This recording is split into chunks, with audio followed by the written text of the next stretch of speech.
Ray was a pathetic orphan who was trained by the strongest ice mage and unlocked a cheat level skill and saved the world, but he decided to join the academy and hide his ability. This all begins during the chaos of the 7-day elemental wars, where most of humanity was wiped out. Soldiers discovered a lone child on a ruined field and pulled him out before hunger finished him. His mind was shattered by everything he'd seen, so broken that he couldn't even say his own name. Even so, 2 girls took him in like family and started over from zero, teaching him words again one by one. After a long struggle, he finally spoke, Ray. The blonde understood he had just said his name, and she told him hers. Lydia then made him repeat it. When Carol asked him to say her name next, he accidentally said Lydia again, which made Lydia laugh. Even with all the damage in his heart, both girls caught a small smile on his face for the first time since he'd arrived. Lydia knew their time together wouldn't last. The generals were not going to let a child live among active troops. When Carol learned that, she protested loudly that she could feed Ray, take him outside, and look after him. When they asked Lydia what she wanted to do, she noticed Ray was listening, so instead of choosing for him, she told him to decide his own path. Ray held Lydia's hand and said he wanted to stay with her. Hearing that, Lydia accepted him as her apprentice and passed the Iceblade Sorcerer's divinity to him. For the next 6 years, the military leaned on his unstable power to flatten entire fields, while Howard trained him hard to become calm, steady, and unshakable. Howard became a father figure to Ray and swore he would give his life for him if it came to that. In the final battle of the war, Howard was shot in front of Ray, and the pain of losing a father a second time cracked his mind open. Then Ray turned and saw Lydia lying still. Something deep inside him awakened ice like a god's, and he triggered a forbidden overheat. A massive dome of ice rolled out and sealed the whole battlefield. Lydia was only paralyzed, not gone, but that night, Ray still stood at Howard's grave and promised he would never forget the man who raised him. 10 years later, on Ray's first day at Arnold Academy, a ugly girl with massive plot gets tripped and he caught her. He apologized first day nerves, but when the crowd realized he was the new ordinary transfer, the girl screamed in disgust and fainted after brushing his hand. Moments later, a pathetic loser almost punched Ray just for being ordinary. Ray braced to block, but a sharp voice cut in and told them to stop. It was Amelia Rose, daughter of the highest of the 3 noble families.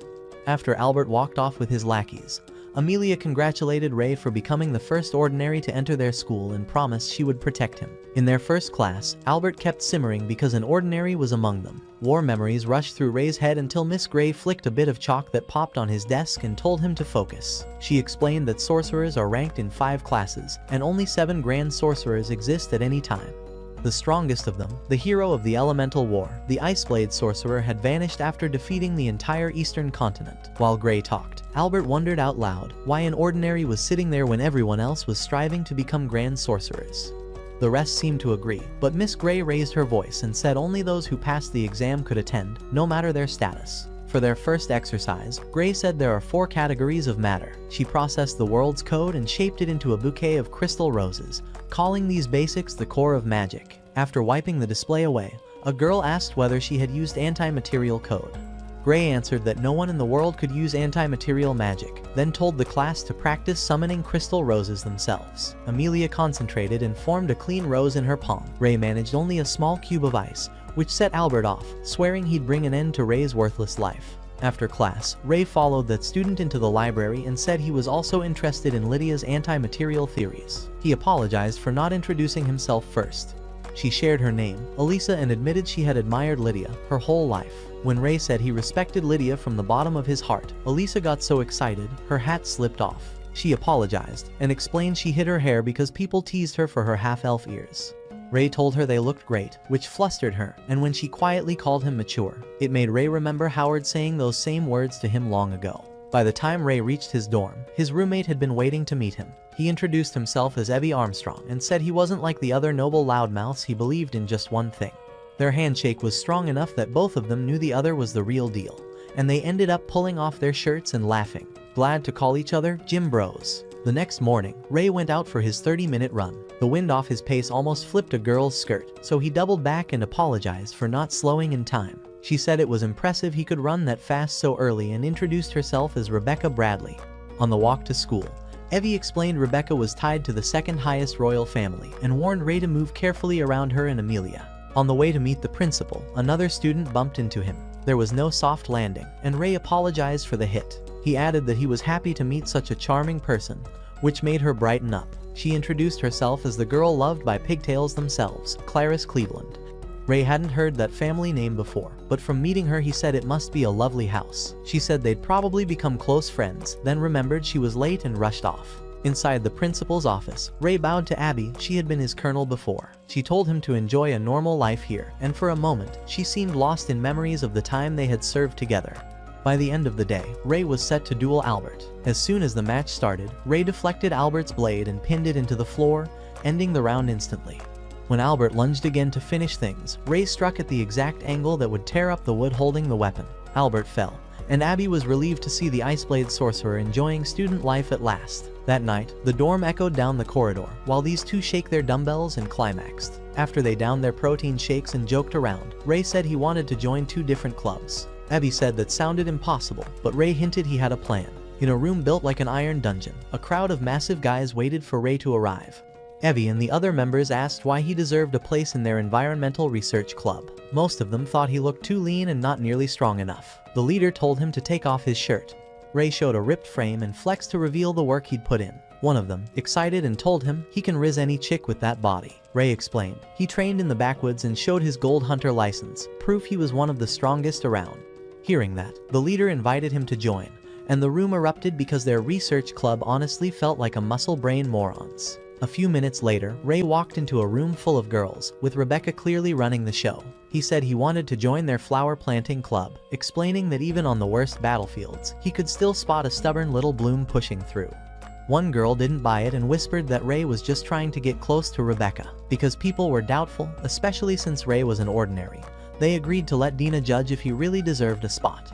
Up on the rooftop, Dina laid out his test, cleaned the whole area within a week. She wished him luck, and Ray kept his thoughts to himself and focused on the job.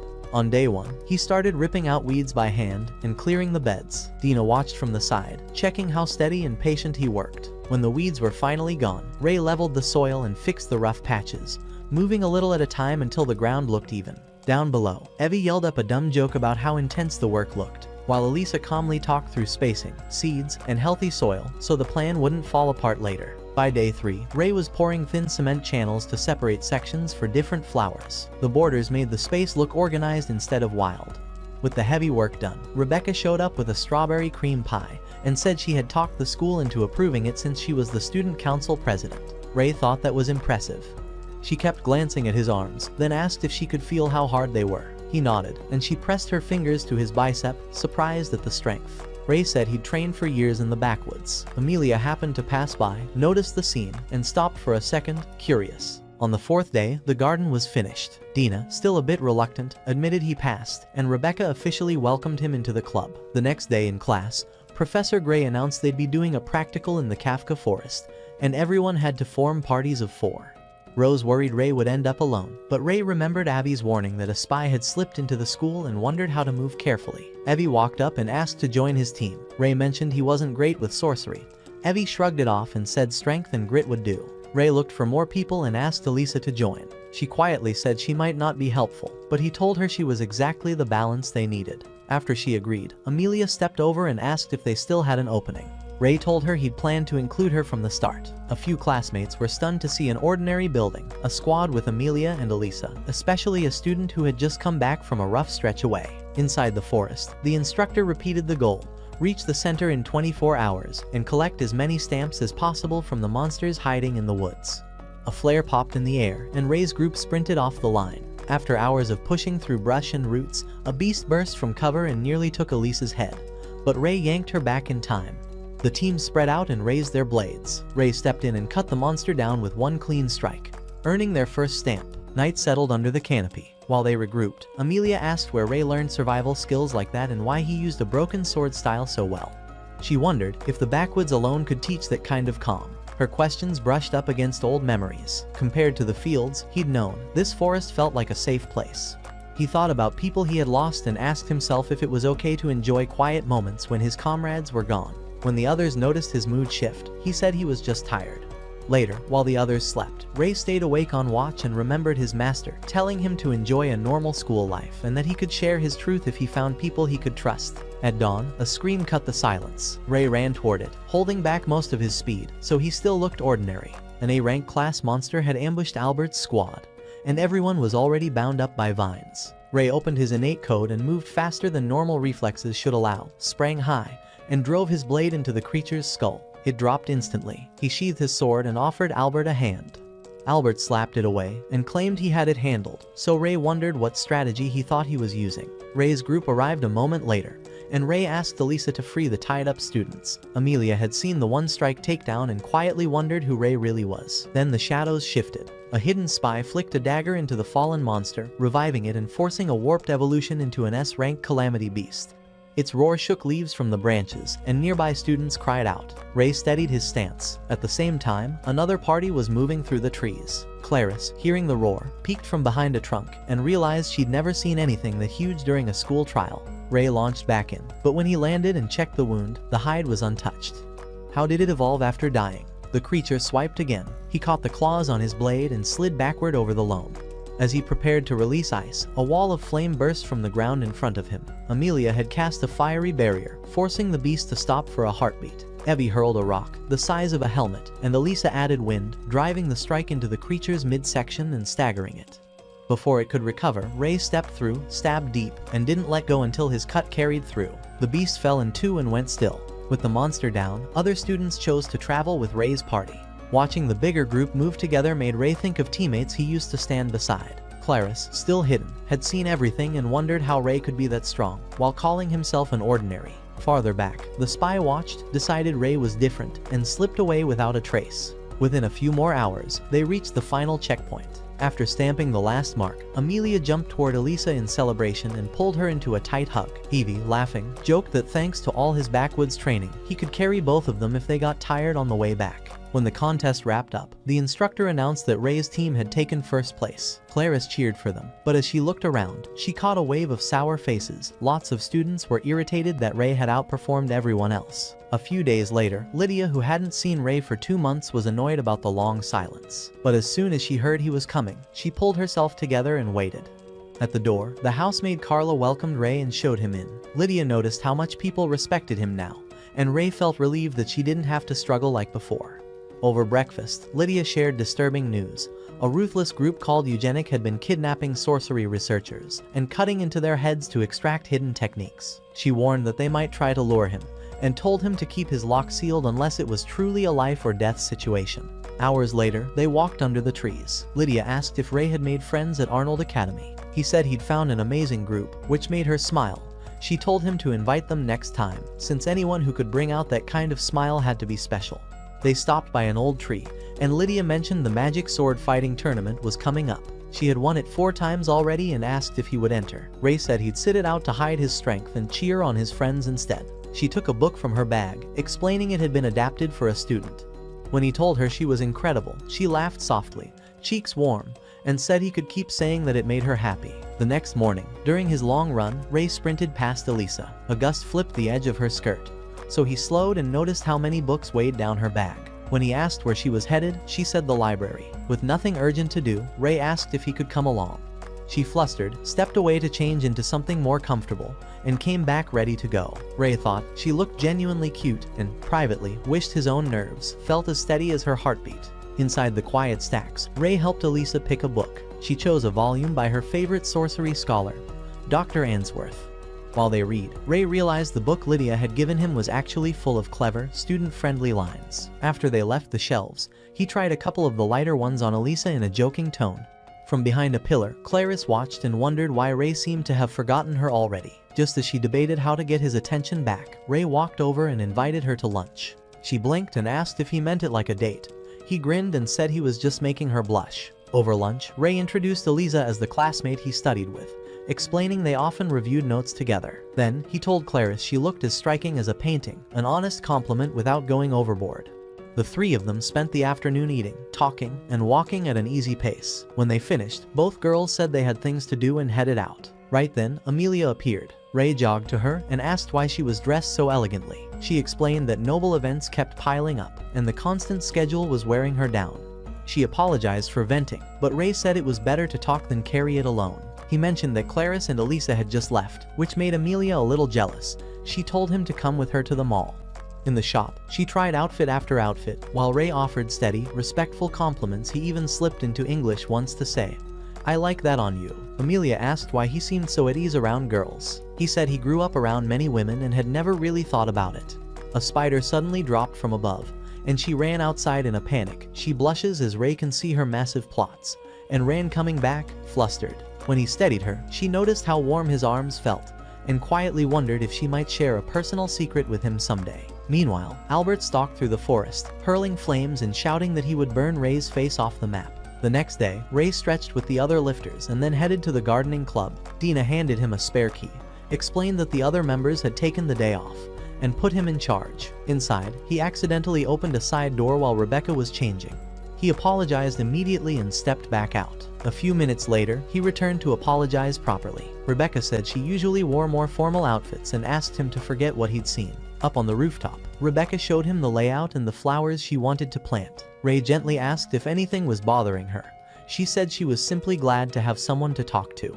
Most members avoided her because she came from one of the 3 noble families, and that status kept people distant. She thanked Ray for joining the club because he listened and made the place feel normal. A little later, they discussed the 3rd noble house. Albert asked whether anyone from that family attended Arnold Academy. Rebecca answered that the Alberns studied at Diam Academy. Their daughter would compete in the Magic Chevalier, and she was the only one who could match Amelia's skills. The following day, Amelia stepped onto the practice field to duel her opponent. The instructor announced that only the winners of each match would be chosen for the sword fighting roster. Amelia struck decisively and won, then pointed her blade at Ray and challenged him. They took their stances, and the instructor began the bout. Amelia launched first. Ray caught the opening cut on his guard, immediately realizing she was faster than he had expected, and he leapt back to reset the distance. She called him mysterious and wondered how his swordwork could be that polished. She pressed forward again, driving her blade against his defense with everything she had, eager to land a clean hit. Howard's training flashed through Ray's mind. He turned her next strike aside, and Amelia sensed the momentum starting to shift. Then a sudden shock pulsed through Ray's thoughts. His grip slipped, his sword dropped, and one knee touched the ground. The class went silent, startled by the abrupt change. The instructor declared Amelia the winner. Amelia, however, replayed Ray's final motion in her head and suspected he had held back on purpose. Remembering that last angle, she quietly wondered who Ray really was. Later that day, while everyone sat down for lunch, Elisa casually asked how Ray had gotten so good with a blade. Ray answered that he once trained under a master. She drilled him in everything from sorcery basics to tight, disciplined sword form. He'd barely finished when Albert walked up, smacked his palm on the table, and threw out a challenge. In minutes, they'd moved to a clearing by the trees. Amelia noticed a shimmer sealing the area, and guessed Albert had set a barrier to keep the duel hidden. Albert tossed Ray a sword and announced that casting was allowed. Then, he dashed in. Ray rolled aside, came up in one smooth motion, and drew. Albert swore he would end it there, a violet glow streaming off him as he pressed forward again. Ray skipped back lightly, still out of reach, and Albert's temper snapped. He called up a fireball and hurled it to erase Ray outright. Albert's fury had roots. From the day he was born, his family had been talked down to for sitting near the bottom of the middle tier, ignored by other nobles. That humiliation fed a vow to raise his house's name and become a grand sorcerer. Because of that drive, he decided Ray didn't deserve a seat at the academy at all. His inner voice pushed him to finish it, and he fired more shots, but Ray slipped past them. When Ray realized the next blast might hit his friends, he stepped in and cut the fireball cleanly, breaking it into nothing. Gasps rang around the circle. Albert erupted in a broad ring of flame. Ray sprinted through the heat, dodged the next volley, and brushed the last ember aside with precise form. Albert stared, thinking no commoner should be able to do that. Ray kept his tone even. He was still just an ordinary Albert, simply wasn't strong enough yet. That line sent Albert's anger through the roof. He swelled another fireball into a flaming dragon and launched it. Ray met the blaze head-on and carved it apart until the arc faded to sparks. The sight cracked Albert's will. He sank to his knees and shouted wordlessly. Ray turned back toward his group. Amelia stepped in front of him and said it was time to stop hiding and tell the truth. Before he could answer, weight crushed down and pinned them to the ground. A hooded figure stepped out of the trees and said they would be taken as living offerings. The veil fell away Miss Gray. Ray moved to meet her.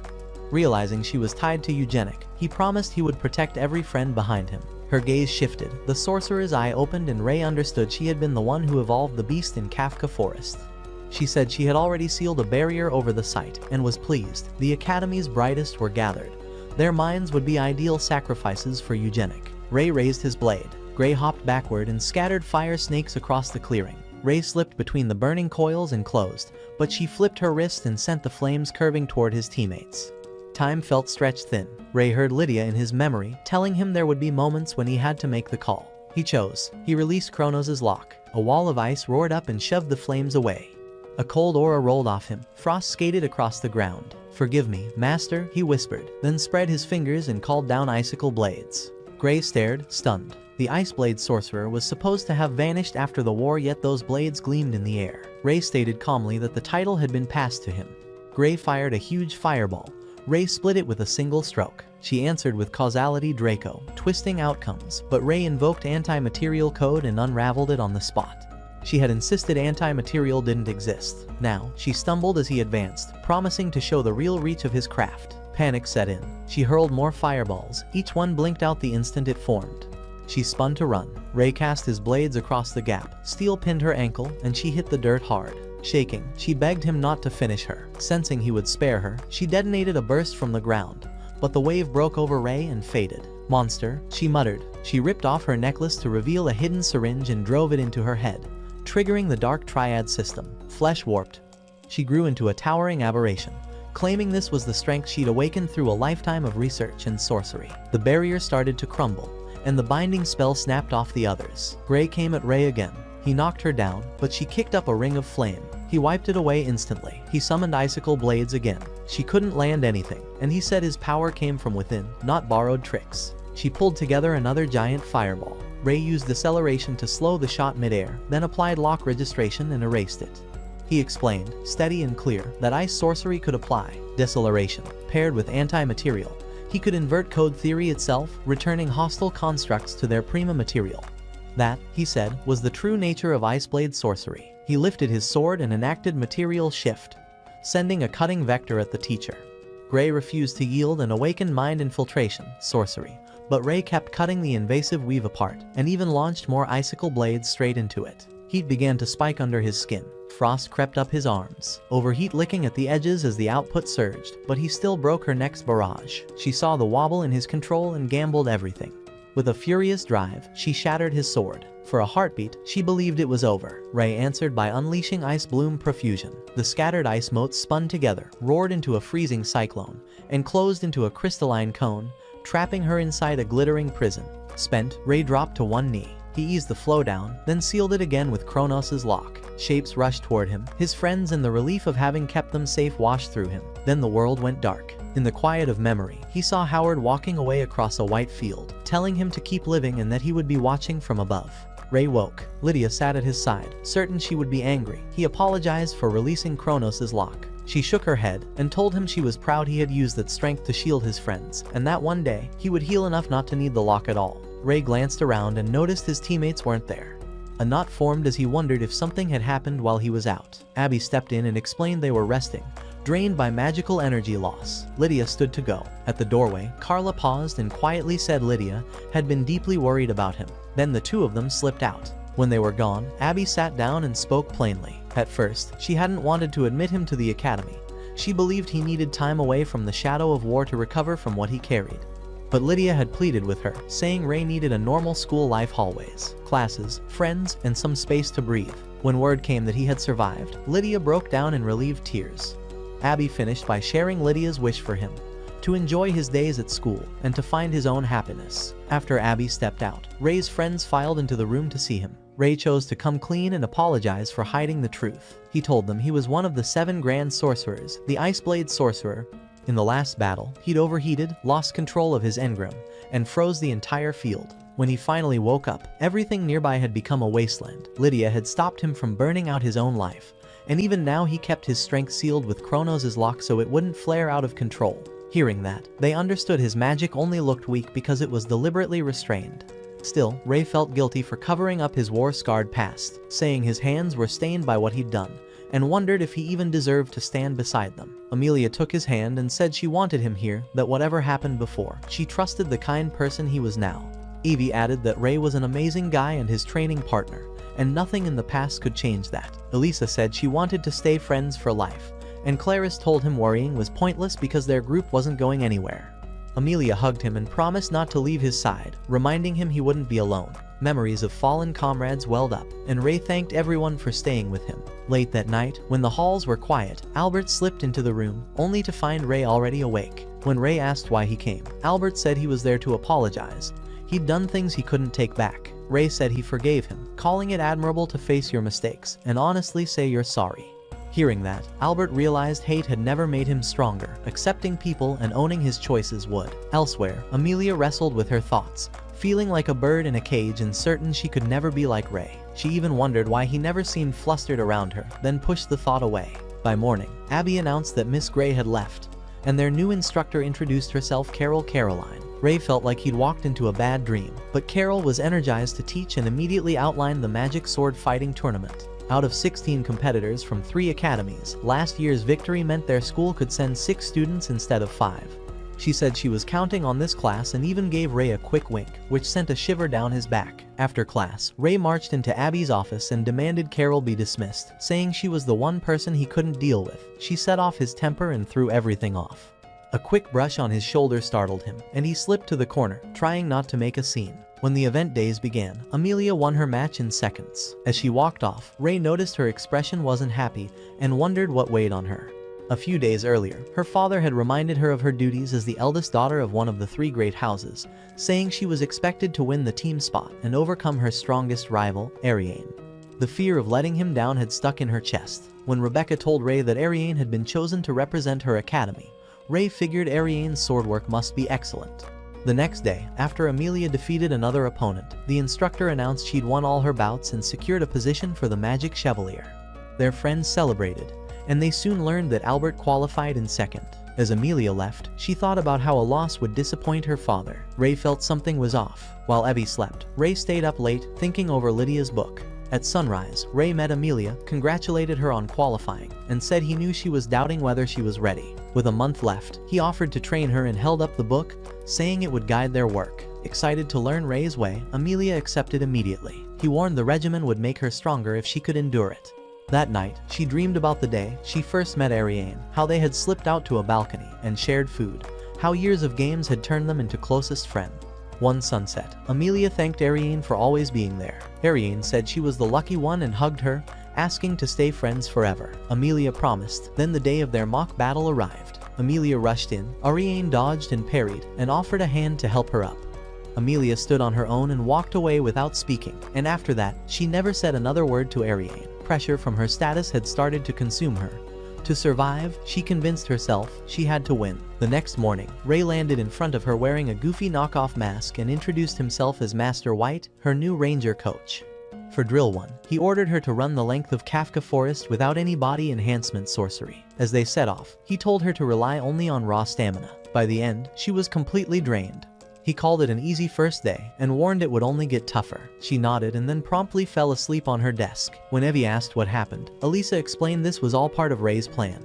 Weighted pull-ups, push-ups with stones strapped on, and even pushing a boulder up a slope until her legs shook.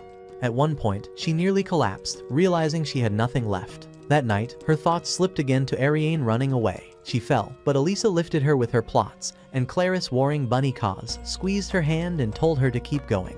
It felt like a gentle dream until Ray's voice cut through the morning air. She woke to him, calling from outside her window, urgent about getting back to work. Later that day, Rebecca and Dina found Ray in the corridor. Dina demanded to know why he was hovering around the dorms, looking worn out. Ray said he was doing a wake-up call to bring Amelia to training. He spotted Amelia trying to sneak off and gave chase. She slipped away, and he paused, then expanded his senses across the grounds to locate her. Meanwhile, Amelia hid under a desk, already exhausted by the schedule. Ray eased up behind her and said he'd used his power just to find her. She insisted she was only meditating. He gently pulled her to her feet and guided her out to restart the drills, and Amelia realized there was no dodging, the planned training was back on. That same night, Ray asked the Environmental Science Club to act as Amelia's cheering section, convinced their size and stamina would turn them into the loudest, most dependable voices in the stands. Hearing the idea, Evie joked that this finally gave them something useful to shout about, and the usually rowdy bunch suddenly had a real outlet for all that noise. At daybreak, Evie stirred when he heard a door click shut in his room, but chose not to go chasing it. At the very same time, Amelia was already out on her solo run, feet steady and breath under control. Elisa caught up just long enough to say Amelia had beaten her previous best. A passing girl, someone neither of them recognized, remarked that Amelia looked impressive and kept walking. Ray, staying out of sight, felt relieved he'd remained unnoticed and hoped his quiet plan would keep unfolding exactly as intended. Later that day, after quietly slipping into Diem Academy, Ray ducked inside a cardboard box to avoid attention. From that cramped hideaway, he noticed a small girl crying for her sister. He stepped out immediately, thinking this might be a safe way to move across campus without suspicion. He asked what was wrong, and she said she couldn't find her sister anywhere. Offering help, he introduced himself still disguised as Lily. The girl said her name was Tiana Algren, and Ray realized she was Ariane's younger sister. As Lily and Tiana walked the halls, students started whispering about the unfamiliar transfer. Clearly sensing Lily wasn't one of them, Tiana suddenly pointed toward a small shed near the edge of the grounds. Her sister was there.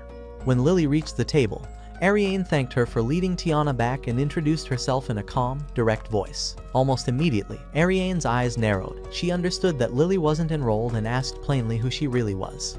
Lily praised her sharp eye and then dropped the act with a steady tone. Ray said he was from Arnold Academy. When Ariane asked how he had changed his voice and posture so convincingly, he explained it as internal code work paired with sorcery. She said she'd heard rumors about him and guessed he was the ordinary.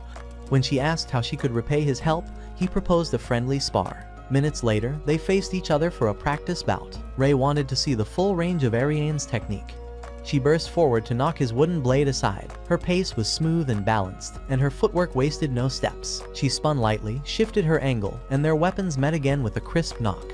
Then she feinted toward the ground as if to pick something up and released lightning into the air. The jolt blasted Ray's broken sword from his hand.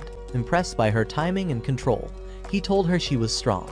As they stepped away from the courtyard, she asked if he would enter the upcoming contest. He said he wouldn't and added that Amelia would meet her at the sword fighting tournament. On the path back toward Arnold, Ray spotted a white-haired girl sprinting, then stumbling. He dashed in and caught her before she hit the ground, set her upright, and reminded her to be careful. When she asked for a name, he stayed with Lily. She introduced herself as Maria Bradley. Ray realized she was Rebecca's sister.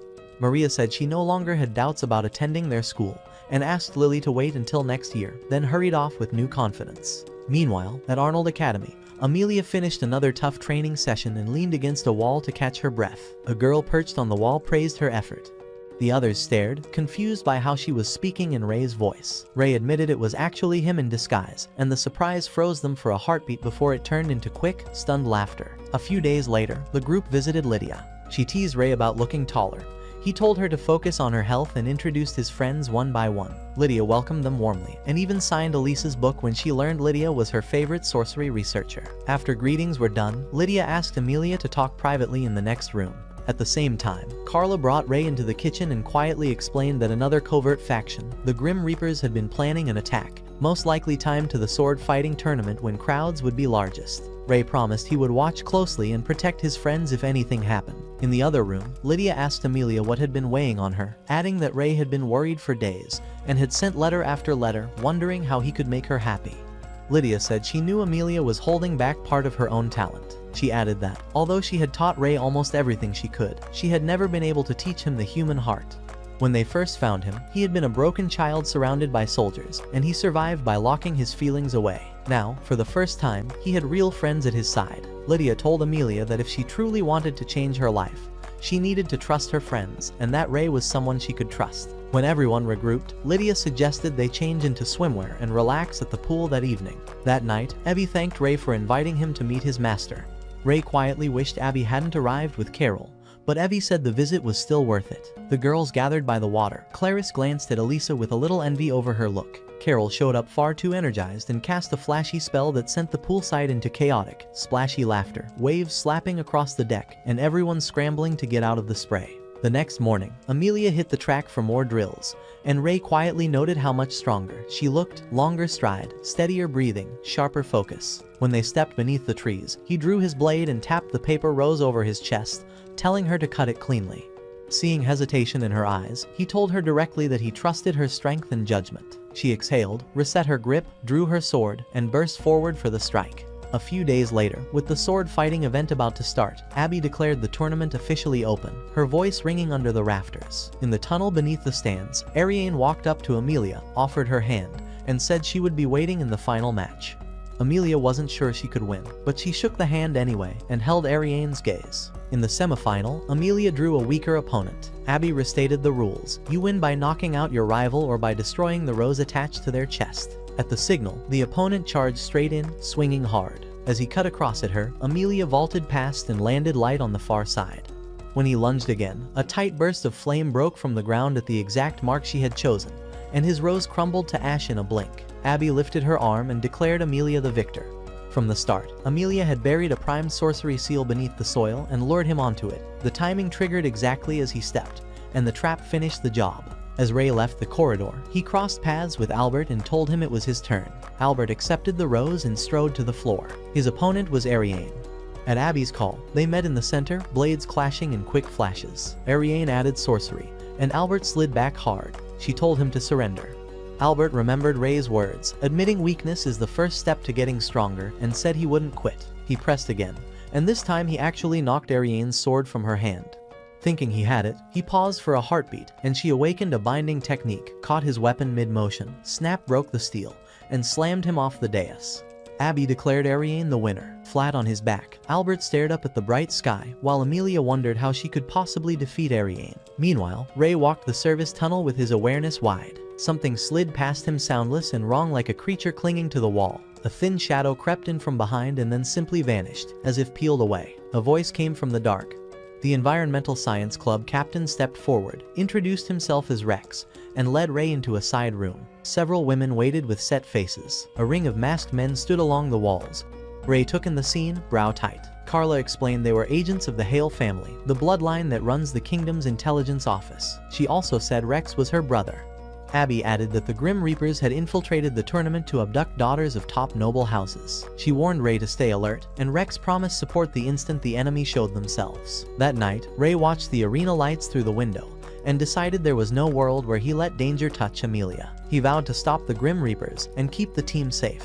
Across campus, Amelia sat alone, shoulders tight, worried she couldn't overcome Ariane. Next day, Elisa and Clarice reached the stands early and said Amelia felt too rattled to come out, and they feared doubt was starting to settle. Then a bout finished in 2 seconds, a new record. As the victor turned to leave, he paused and noticed Ray. A hush rolled over the arena. Ray's instincts tightened. Whoever that student was, he didn't read as ordinary at all.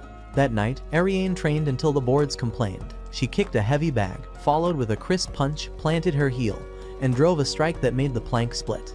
Her father stepped into the doorway, watched the bag sway, and said he was proud to see her hit with conviction. He hoped she would strike Amelia just as decisively. Ariane answered evenly that she would win. On another part of campus, Ray worked through conditioning with Evie, both in light training gear. When Evie noticed Ray drifting, he told him plainly to go see her and clear the fog in his head. Ray crossed to the girls' dorm and called from the hall, so Amelia could hear him clearly. He asked her to listen. When they first met, he admitted he'd been afraid to get close to her heart and kept running from it. Now he wanted to understand what she was hiding and said he was ready to reach for it. The door opened, and she let him in. Inside, Amelia said she felt hopeless, that her whole life had been shaped by other people's expectations. She said she had tried and tried, but next to Ray it all seemed small, like every effort vanished the moment she compared it. Even so, Amelia said, the only way she could become someone was to win her match. She believed there was no chance of beating Ariane, no matter how much time passed, and wondered why she should keep going if she could never catch up. She asked Ray what the meaning of her life was. Ray told her that life doesn't arrive with meaning attached. He took her hand and said their reason to live is something they can create together by sharing happiness, sorrow, tears, and laughter with friends who will not let go when things get hard. He dropped to one knee and said plainly that he wanted to spend his entire life with her. Amelia pulled him into a tight hug and began to cry. All night, she kept hold of his hand and wouldn't let him leave, so he stayed in the chair beside her. He thought back to their spar in the forest, how he leapt to close the round, and she awakened her butterfly pattern sorcery. Her spell torched his rose instantly and shattered his mask into fragments. That desperate, brilliant move convinced him she could beat anyone. He whispered that he believed in her and stayed by her side until morning. He also noticed her footwork. Wasting no steps, training was clicking. The seal sat where his second stride would land, not luck, preparation. Rex said his people would cover corridors and move on signal. Ray told her effort counts even when unseen, and she didn't have to carry the weight alone. The next day, Ray reached the arena. Elisa asked if Amelia was okay, and he said he'd stayed with her all night. People immediately assumed the two had gotten closer. As he headed into the tunnel, Evie joked that Ray had finally become a real man, secretly wishing he'd been the one to feel that boulder solid arm first. Before long, Ray found Amelia in a prep room. She hugged him for luck, then walked out to the floor. Right then, Rex appeared behind Ray and reported that 8 students had been taken, Clarice included. Hearing that, Ray said he'd sweep the underground passages immediately. Up above, Amelia and Ariane faced each other. Ariane told her to give up. Amelia said no, she'd win today. Ariane hurled her sword and lit up her lightning sorcery. As the blade tore forward, Amelia warped behind her and landed a punch that blasted Ariane across the stage. Ariane forced herself up, flashed in again, and smashed Amelia toward the edge. As she jumped to finish it, Amelia awakened her butterfly sorcery. An explosion of light overwhelmed the stage. Ariane dodged out, a bit singed but still moving. Amelia said, clearly she would not lose. Deep below, Ray sprinted through the tunnels and spotted the prisoners. He shook Clarice awake, but a shimmer ran through the air, an interference barrier. Ray told her the enemy wanted them boxed in. The marks looked like the Grim Reapers. He hoisted Clarice over his shoulder and ran. At once, he released Kronos' lock, called his icicle blades, and cut through the first wave. Clarice felt like she was on a wild coaster as the corridors blurred.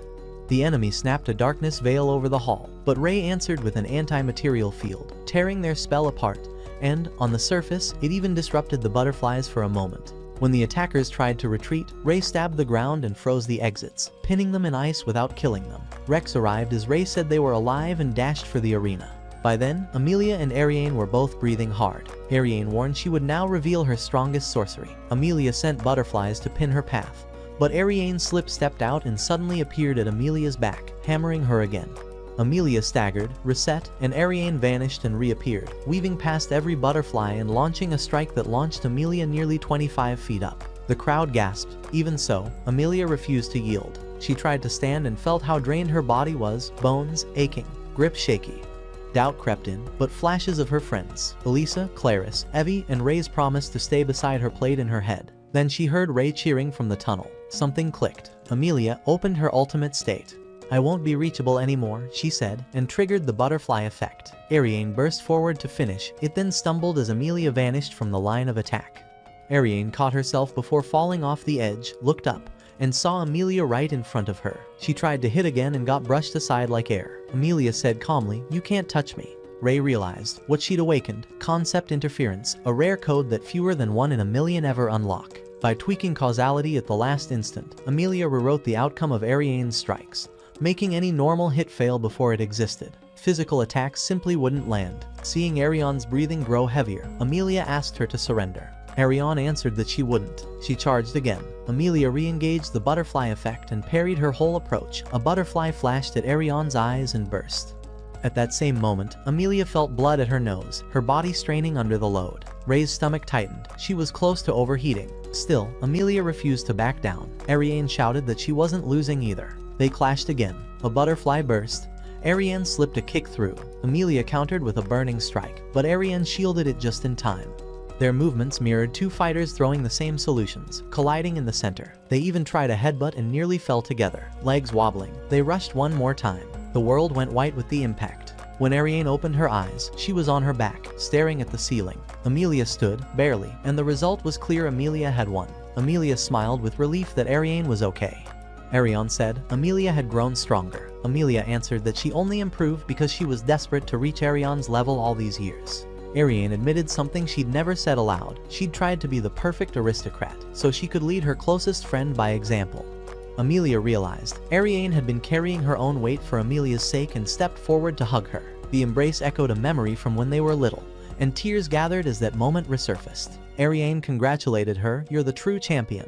Dina announced the official result. Amelia was the winner. Ariane lifted Amelia's hand high, and even Amelia's father finally stood and clapped. Later that day, Ray visited Amelia in the infirmary. She remembered his promise to stay by her side forever and admitted she liked him, but said she wasn't talking about being his girlfriend.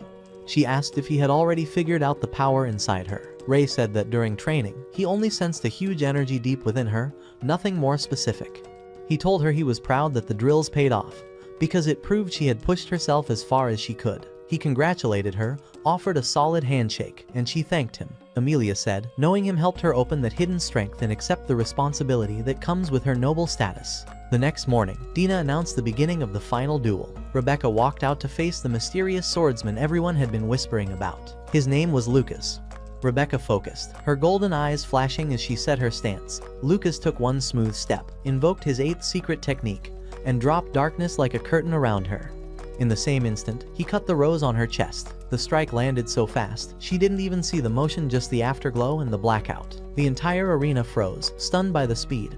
Lucas slid his blade into the sheath, and only then did the crowd understand the fight had ended as soon as it started. Dina declared him champion, and Lucas immediately turned to leave the stage. In the tunnel, Ray stopped him and asked why he would enter a student tournament at all. Ray had already guessed Lucas was the peerless blade sorcerer, someone far beyond a school event. Lucas said he joined on purpose to show himself, and because he wanted to challenge Ray next time peerless blade versus ice blade sorcerer. He hoped Ray would be fully healthy by then, and calmly suggested Ray solve the overheating issue before their match. Underground, Abby led the women into a sealed chamber where the captured Grim Reapers were chained. Carol snapped her fingers and cast a heavy charm over the prisoners. Their eyes went dull and their bodies relaxed. They followed her commands without resisting. Abby muttered that this kind of spellbinding was unpleasant to watch. Carol told the captives to reveal every plan, handler, and objective right now. She promised leniency if they cooperated. The way the answers poured out too fast, too neat made Abby think the Reapers had expected exactly this tactic and prepared fake information ahead of time. A few days after the tournament, Ray pitched a maid cafe for the cultural festival. The class stared like he had lost his mind. Several reminded him they were nobles and said wearing maid uniforms would be ridiculous. The day before, Amelia had asked Ray to persuade everyone, arguing that the maid image stands for loyalty, patient care, and refined elegance. Ray remembered how sharp Carla looked in uniform and had to admit the concept made sense. Amelia wanted a cleaner, shorter style to keep things modern. Thinking the idea was perfect, Ray told the class the outfits would be a bold change for the school. Carol immediately said they would look adorable in matching sets and showed sample designs. After some arguing, the group finally agreed. Ray told Amelia the plan landed exactly as she hoped. Right then, Dina arrived with a shocker. Rebecca looked enchanted by a love spell and was suddenly engaged to a random man. A few days earlier, that same man had signed a blood contract with Rebecca's father, promising to protect her from any threat. Somewhere else in the city, a towering giant drained the life from a victim and tossed the body aside. A hooded sorcerer stepped out of the shadows, said he had come to take the brain, and calmly added that he planned to seize Rebecca as well, since she was the ideal vessel to awaken an ancient demon. The next day at school, Ray found Rebecca and congratulated her on the engagement. When he took her hand, he noticed how tense she was, like she was trying not to shake. A few hours later, he reached the classroom and saw the boys already building counters and decorations for the cafe. Albert joked that Ray's wish to see the girls in uniforms had spread to every corner of the room. Abby told Ray he had a good eye for what would motivate people, because that one idea pulled all the guys together. Albert added with a grin that there isn't a man alive who dislikes a classic maid aesthetic. When Ray visited the gardening club, the room was empty. He asked where everyone had gone. Dina finally admitted the members had quit. Rebecca explained why. Her new fiancé had previously been promised to another girl in the club, and people claimed Rebecca had taken that person's place. The betrayal talk made the others resign at once. Seeing how much pressure Rebecca and Dina were under, Ray offered to help with anything they needed. Rebecca accepted immediately, relieved. As he stepped into the hall, Dina hurried after him and said the engagement felt wrong. Rebecca seemed to be hiding something, and since the fiancé wasn't from one of the top 3 houses, the arrangement looked risky. She asked Ray to keep watch over Rebecca. He agreed without hesitation and promised to protect her. That night at Lydia's home, Ray asked if they had found any leads about Rebecca's situation. Lydia agreed. It looked suspicious and told Carla to investigate quietly. As Ray was about to leave, Lydia asked what his class would do for the festival. When Ray answered Maid Cafe, she wondered who would even be interested in that theme. Ray repeated Albert's line that practically no one can resist the appeal of a well-presented maid look. When she asked if he personally liked it, he admitted that he did, and said Carla's uniform looked great on her. That answer clearly stung Lydia. Ray added that when Amelia first floated the cafe idea, his mind jumped to Carla's look, and suddenly the whole plan clicked. Lydia muttered that she could wear a maid outfit herself and still look amazing even in her wheelchair. Ray tried to joke that maybe it wasn't her style, then saw her face and immediately apologized, worried she might freeze him where he stood. Meanwhile, in the girls' dorm, Rebecca finished her shower and was suddenly hit by flashes from the Far East War, memories that felt like Ray's, not hers. Confused, she dressed quickly and went back to her room. She opened her sorcerer's eyes and tried to understand the strange pulse running through her thoughts. At that moment, her sister Maria appeared and, seeing the thin line of blood under Rebecca's nose, demanded to know what happened. Rebecca told her to go back to bed and said she would recover on her own. When Maria left and the door clicked shut, Rebecca sat on the edge of the bed, the weight of it all finally pressing down. The room felt too quiet. She pulled her knees close, buried her face, and cried in silence. The next day, the girls showed up in their maid uniforms. Amelia walked straight to Ray. He blurted that she looked incredible, and Amelia turned a little red. She then brought Elisa forward. Ray started to call Elisa adorable, and Amelia gave him a light punch, making it crystal clear she wasn't about to share him. Clarice drifted in behind them and said her class was running a haunted house for the festival. She joked she could play a real ghost because she felt plain. Ray told her she looked great, and the role fit the theme perfectly. The maid cafe already felt strong, but Ray figured they could still level it up. Later, Ray walked Rebecca back to the dorms. She said that after the festival, she'd be moving out to prepare for her new life as a fiancé. Right then, her fiancé Evan arrived, thanked Ray for escorting her, and guided Rebecca home himself. Watching them go, Ray remembered Dina's warning about danger, and then Rex appeared to confirm it. Soon they were in a quiet briefing. Carla reported that Evan had taken Rebecca to an abandoned house. Lydia suspected he wanted Rebecca's sorcerer's eyes. Abby added he might be with the eugenics. A hooded sorcerer stepped from the shadows and said the gate to Asha would open once Rebecca awakened as Cruz. He removed his mask. He was Evan. Earlier that day, when he tried to take Rebecca's eyes, she slapped his hand away. Evan coldly said her father had signed a contract, trading her eyes for a seat near the top of the 3 great houses. He added that resisting was pointless and threatened to sacrifice Maria instead. Rebecca started crying, and in the next blink, her mind dropped into the past, right onto a battlefield. She saw Ray trying to bring Howard back, and Lydia snapping him out of his shock, reminding him where they were before dragging him to safety. Back at school the next day, that memory flashed again, and Rebecca wondered if Ray was the same child she'd seen in that vision. In the garden, Maria introduced herself to Ray as Rebecca's sister. Ray said she was as striking as Rebecca, but Maria cut through the flattery. She was there to talk about Rebecca because she was worried. Seeing that, Ray held her hand and promised to protect Rebecca with everything he had. Maria relaxed, leaning against him for a second. Rebecca spotted them from a distance, and later, when she tried to sleep, that scene replayed in her head. She wondered if her own sister had feelings for the same person. That same night, Ray dreamed of Howard's burial. In the dream, he reached for Carol to comfort her, then noticed Rebecca standing inside his memory, confused. When she asked who he truly was, Ray tried to answer, but a crack of thunder drowned out his voice. He woke suddenly, unsure if he had really seen Rebecca there, and then a thin line of blood ran from his eyes. The next morning, he ran into Rebecca and mentioned he'd never actually joined a high school festival before. She nearly asked him if he had fought in the Far East War, but swallowed the question. Day 1 of the festival kicked off. Amelia served Ariane and Tiana cakes, drawing a ketchup heart on the plate. Ariane, though, only wanted to see Ray. When Lily, Ray in disguise, walked in, everyone whispered he looked like a model. Ray's plan was to run the part like a pro. Outside, Carol sulked about having to guard the school instead of enjoying time with Ray. Back at the cafe, Lily delivered food to Maria. She almost melted on the spot. Then Lily unleashed the ultimate move cutie performance, firing adorable poses at the room. Amelia muttered that Lily was impressive and a little scary. Ariane asked what kind of chaotic place she'd just walked into. A few hours later, Rebecca walked beside Ray, hesitant, then gently took his arm. They spent the afternoon together like a couple, even when Clarice tried to spook them from the haunted hall. Ray told her not to worry. It was just a show. As sunset neared, he got ready to head out. Rebecca started to mention the fireworks the next night, then cut herself off and returned to her room. At dusk, a mysterious woman stopped Maria outside the school and warned that Rebecca would be killed soon. At the same time, Abby brought the same warning to Ray. Lydia said Rebecca's future could still be changed. Then, during the chaos of the 7-day elemental wars, where most of humanity was wiped out, soldiers discovered a lone child on a ruined field and pulled him out before hunger finished him.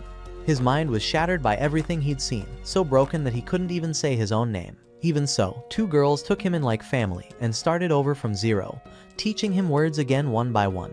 After a long struggle, he finally spoke, Ray. The blonde understood he had just said his name, and she told him hers. Lydia then made him repeat it. When Carol asked him to say her name next, he accidentally said Lydia again, which made Lydia laugh. Even with all the damage in his heart, both girls caught a small smile on his face for the first time since he'd arrived. Lydia knew their time together wouldn't last. The generals were not going to let a child live among active troops. When Carol learned that, she protested loudly that she could feed Ray, take him outside, and look after him.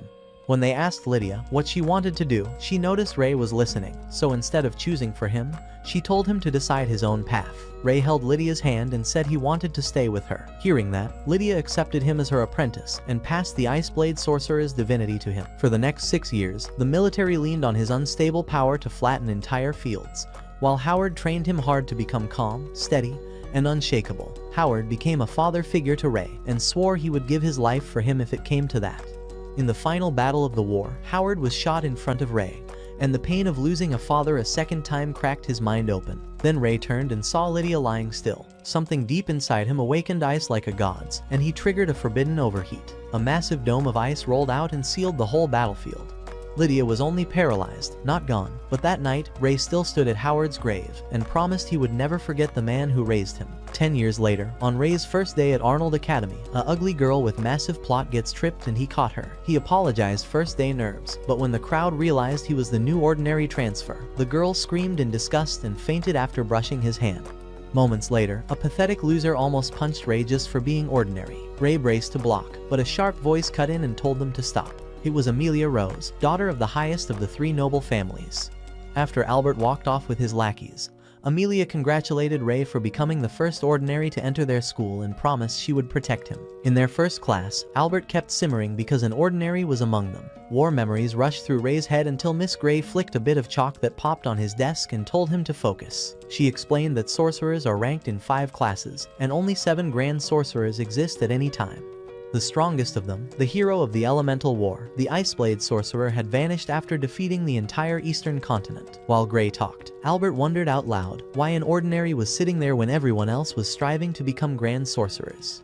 The rest seemed to agree, but Miss Gray raised her voice and said only those who passed the exam could attend, no matter their status. For their first exercise, Gray said there are 4 categories of matter. She processed the world's code and shaped it into a bouquet of crystal roses, calling these basics the core of magic. After wiping the display away, a girl asked whether she had used anti-material code. Gray answered that no one in the world could use anti-material magic, then told the class to practice summoning crystal roses themselves. Amelia concentrated and formed a clean rose in her palm. Ray managed only a small cube of ice, which set Albert off, swearing he'd bring an end to Ray's worthless life. After class, Ray followed that student into the library and said he was also interested in Lydia's anti-material theories. He apologized for not introducing himself first. She shared her name, Elisa, and admitted she had admired Lydia her whole life. When Ray said he respected Lydia from the bottom of his heart, Elisa got so excited, her hat slipped off. She apologized and explained she hid her hair because people teased her for her half-elf ears. Ray told her they looked great, which flustered her, and when she quietly called him mature, it made Ray remember Howard saying those same words to him long ago. By the time Ray reached his dorm, his roommate had been waiting to meet him. He introduced himself as Evie Armstrong and said he wasn't like the other noble loudmouths. He believed in just one thing. Their handshake was strong enough that both of them knew the other was the real deal, and they ended up pulling off their shirts and laughing, glad to call each other Gym Bros. The next morning, Ray went out for his 30-minute run. The wind off his pace almost flipped a girl's skirt, so he doubled back and apologized for not slowing in time. She said it was impressive he could run that fast so early and introduced herself as Rebecca Bradley. On the walk to school, Evie explained Rebecca was tied to the second highest royal family and warned Ray to move carefully around her and Amelia. On the way to meet the principal, another student bumped into him. There was no soft landing, and Ray apologized for the hit. He added that he was happy to meet such a charming person, which made her brighten up. She introduced herself as the girl loved by pigtails themselves, Clarice Cleveland. Ray hadn't heard that family name before, but from meeting her he said it must be a lovely house. She said they'd probably become close friends, then remembered she was late and rushed off. Inside the principal's office, Ray bowed to Abby. She had been his colonel before. She told him to enjoy a normal life here, and for a moment, she seemed lost in memories of the time they had served together. By the end of the day, Ray was set to duel Albert. As soon as the match started, Ray deflected Albert's blade and pinned it into the floor, ending the round instantly. When Albert lunged again to finish things, Ray struck at the exact angle that would tear up the wood holding the weapon. Albert fell, and Abby was relieved to see the Iceblade sorcerer enjoying student life at last. That night, the dorm echoed down the corridor, while these two shake their dumbbells and climaxed. After they downed their protein shakes and joked around, Ray said he wanted to join 2 different clubs. Abby said that sounded impossible, but Ray hinted he had a plan. In a room built like an iron dungeon, a crowd of massive guys waited for Ray to arrive. Evie and the other members asked why he deserved a place in their environmental research club. Most of them thought he looked too lean and not nearly strong enough. The leader told him to take off his shirt.